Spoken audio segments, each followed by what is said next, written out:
Hello, welcome to Furthest from the Sea, Sessions from the Shore.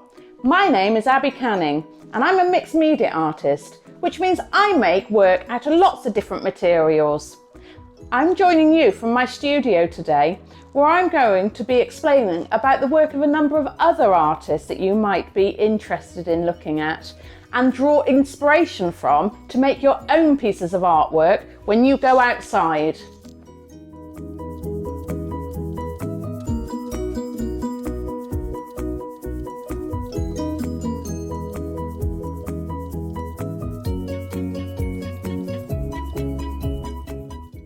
I'm also going to be telling you about how you can earn your Discover Arts Award by taking part in Sessions from the Shore this week. To earn your Discover Arts Award, you need to find out about a different artist and discover a different art form and try making something in an art form that perhaps you haven't tried before. You then need to share that with somebody. Now, you don't have to complete the Discover Arts Award all with me. You can do a pick and mix of the other activities that are happening from Sessions of the Shore this week. There are percussion workshops taking place, which will be using not only your body to make sounds, but things from around the house as well, before going outside and looking for things and the different sounds that things in the natural environment can make. There are also tap dancing sessions, which I think sounds really good fun. If you've never tried tap dancing before, or you have and you want to give it another go, there's a crash course in tap dancing this week, and you can learn how to become a wonderful tap dancer on this crash course. So that could form part of your Arts Award Discover by learning a new art form and taking part. There's also creative writing workshop as well. That's for people a little bit older, 14 plus, but there's nothing to stop you, if you're younger than that, from writing your own poem and letting your imagination go wild, getting inspired from all of the other artistic activities that you're taking part in this week from Sessions on the Shore. Now, as part of your Discover Arts Award, you have to find out about other artists, and that's what we're going to do today. I'm going to show you some work from some other artists and also give you some ideas how you can make your own work inspired by those artists. The work that we're going to look at today is going to be primarily by two artists, both with the initials AG, Antony Gormley and Andy Goldsworthy. So let's have a look at some of their work.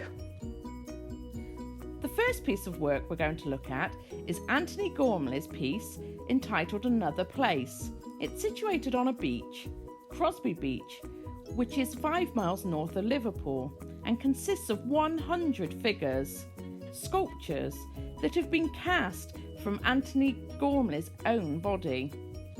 They run along 2 miles of the beach and are made of iron. I'm not sure you'd recognise it's Antony Gormley though, certainly not with those barnacles growing on him. Whilst the sculptures were originally sited on Crosby Beach as a temporary exhibition, they are now a permanent exhibit.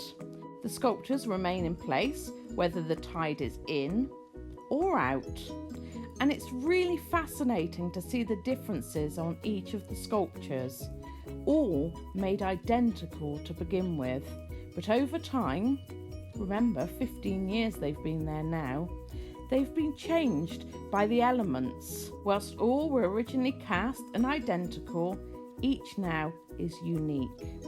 They're there whether it's day or night, summer or winter.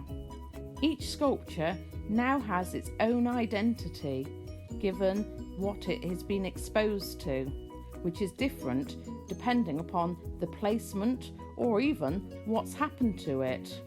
Thousands of people visit Crosby Beach to view the sculptures every year, and each person has their own idea of how the sculptures can be adorned or what additions can be made to the sculptures. Somebody's made a seaweed wig here, look, and somebody else has lent this one their hat.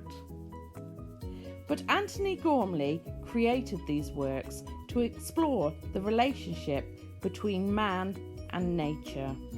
the ebb and flow of the tide and the impact it had on each of these individual sculptures that were originally exactly the same, each cast from a mould from Antony Gormley's body, and over time they have changed and each has transformed into something individual and unique.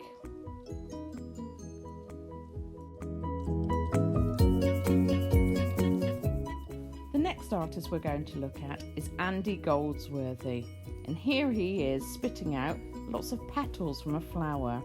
Unlike Antony Gormley, who uses iron and other things for his sculptures, Andy Goldsworthy only uses natural materials. He makes both sculptural permanent works and ephemeral works, works that will disappear over time. Andy Goldsworthy's work is made in nature, using nature. He takes hours and hours over these pieces of work that will eventually not exist. Many of these ephemeral works that Andy Goldsworthy makes will disappear. Andy Goldsworthy spends hours collecting natural materials and creating works from leaves, twigs, whatever is around him. Here's a twig circle that he has created. And then this one, he's recreated just half of it, so the reflection in the water makes it become a whole. Andy Goldsworthy makes these works and leaves them to the natural forces. So whilst Antony Gormley wanted to leave his permanent works to the ebb and flow of the tide to see how they were affected, Andy Goldsworthy knows his work will not exist after the point of creation. Often, the only evidence of their existence is in the photographs that we're viewing now. Andy Goldsworthy doesn't use any tools or unnatural materials in the creation of his works. He uses water or spit or just balances things.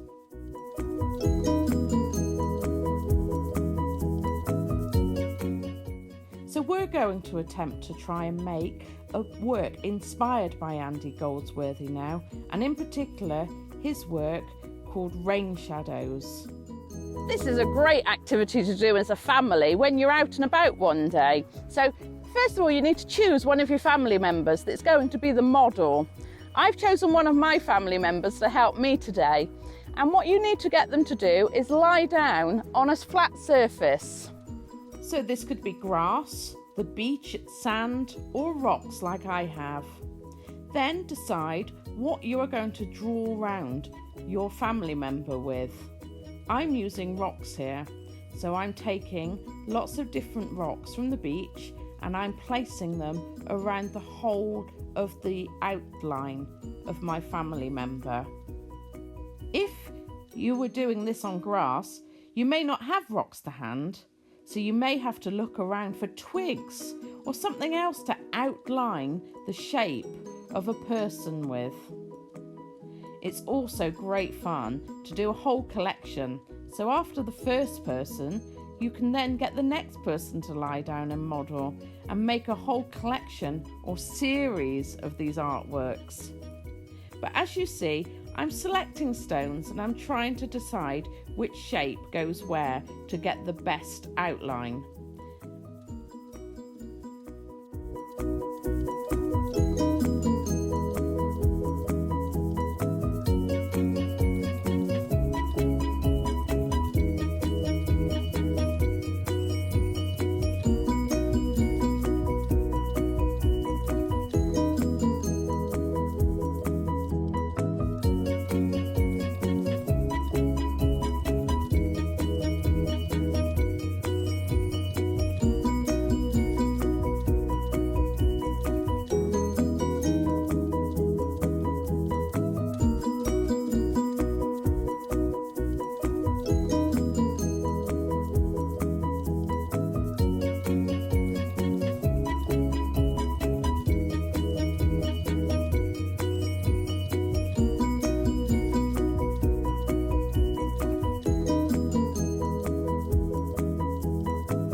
Whilst creating your outline, you need to be thinking about what you are going to fill in with once you've got the person out of the outline, once you have drawn around them. So I've decided I'm going to fill mine in with leaves because there are lots and lots of leaves close to the shoreline here. Whatever you choose to use though, make sure there's plenty because you will need plenty of materials to fill in. So it's very important to select what that is going to be and make sure that you have enough around you to be able to complete the artwork. So once you've completely lined and drawn all the way around and you've got the complete shape, you will need to very carefully help to get your family or friend out of there without hurting themselves. So I'm just going to stand and pull both hands up and pull them up and out without knocking any of the stones out of shape. That's a very tricky part. So I'm clearing the way now, getting ready for the filling element. If we had a bucket now, we might choose to fill the centre up with water because as you can see, the wet stones are far darker than the dry stones. But we've chosen to fill it up with ferns because we've got plenty of those to hand around the edge of the shoreline. So we're going to fill it all up now, and this is a great job for everyone to get involved with as well.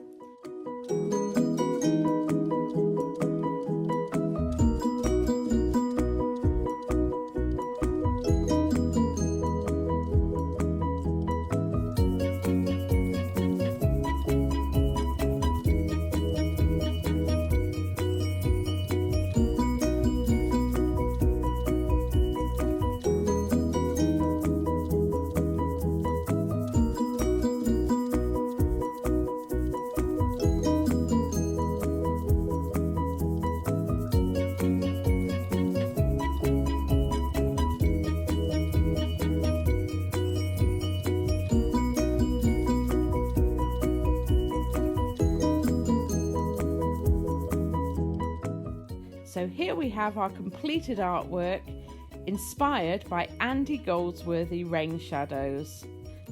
And what can look really impressive with this is if you make multiples of them, 1 or 2 or even 3 or 4.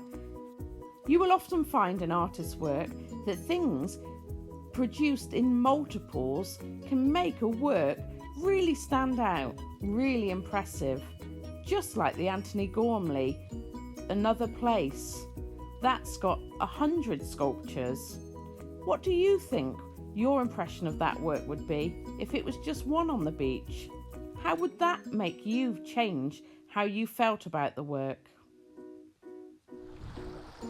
We're now going to try another Andy Goldsworthy inspired artwork. All we will need is to use twigs and leaves.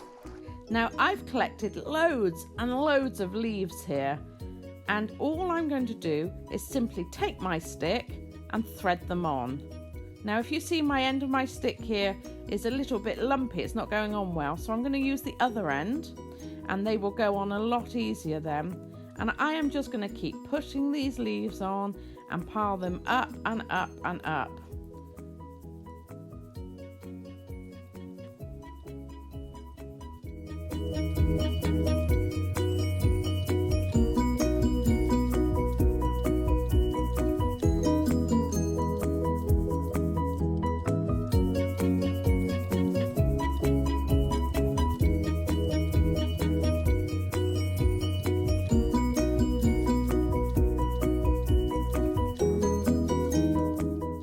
Just keep adding more and more leaves until your stick is completely full up.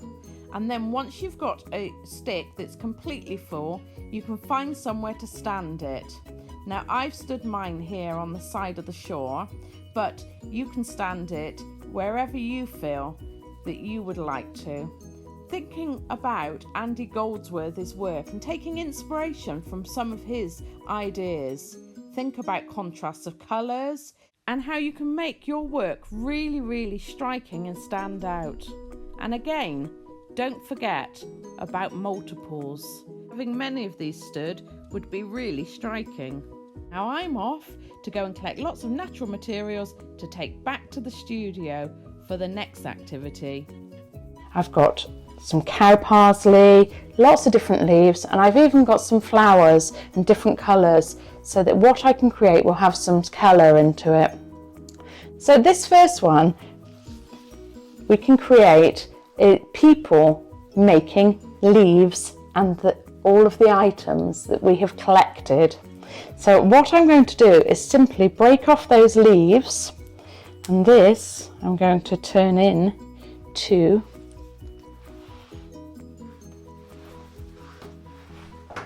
so I'm breaking off these leaves, and we will turn this into, can you see that's going to be a skirt of my person. Now I've got different things here, so I'm just looking through to see what will make some nice shapes and different things for, oh, I've got these really, I think I'm going to do that one for the body. And this definitely, when I was picking this, I thought this would make great hair. Really fun, wacky hair. So I'm combining and taking inspiration from both Antony Gormley and Andy Goldsworthy. I'm thinking about the figure of Antony Gormley's work, and I'm using the natural materials that Andy Goldsworthy always uses and works with to create my own piece of work.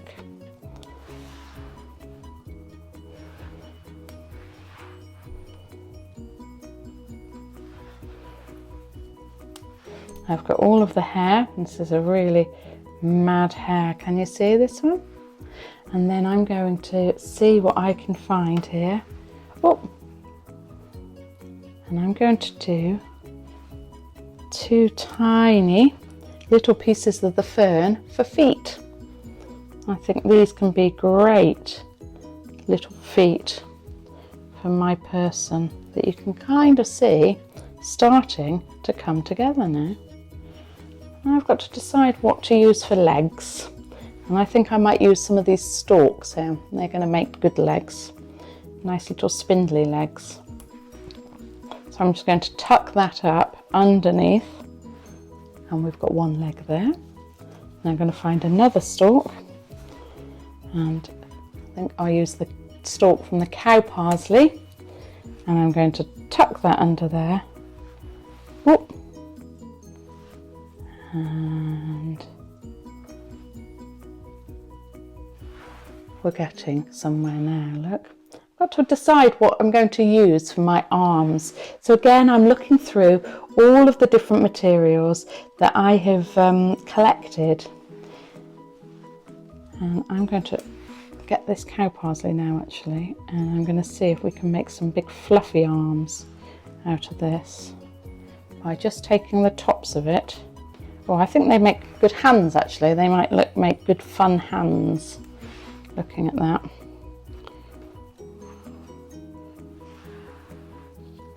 And actually I'm going to go for arms with the same colour as the top.